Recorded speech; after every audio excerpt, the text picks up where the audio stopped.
In Shopify, changing the font is simple. Just open the theme settings, typography, click change, then you can choose a new font. But if the font you want isn't present here, I'll show you in this video how to add any font to your Shopify theme. The first step is to download the font of your choice. You can find free fonts on this website. I'll leave the link in the description. Once that is done, you will get a file like this one with a TTF or OTF extension, but we'll need to convert it to WOF2 to compress it for web usage, so that it doesn't slow down the loading time of our store. So head over to this website and click here to upload your font, select it, and then make sure WOF2 is selected, and click convert. Then you can download it. The next step is to add the font to your store. So to do that, click on Content, and then click on Files, then click on Upload Files, and make sure to select the WOF2 file and upload it. Then keep this page open and head over to the link in the description where you will find this Notion page. This is an AI prompt that we're going to use to generate the code that will add the font to our theme. So let's click copy here and head over to ChatGPT and paste the prompt here.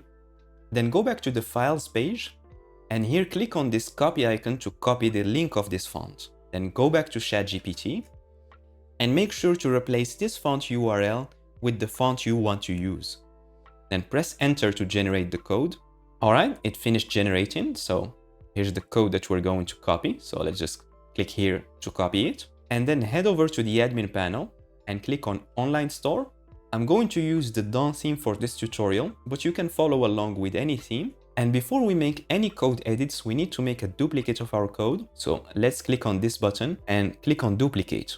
Once you're satisfied with the changes, you can publish the copy with this button. So for now, click on this button and click on Edit Code. So the file we want to edit is theme.liquid. So just click on it to open it. And here, just after the head element, press Enter to create a line break and paste your code here. Make sure not to replace anything. Then you can save your changes. So here's the original font of the website, and here's the font that is used now.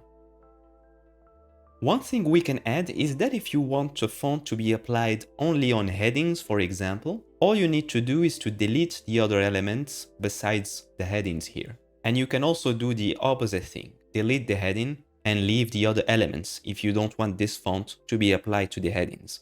All right, thanks for watching and see you on the next one.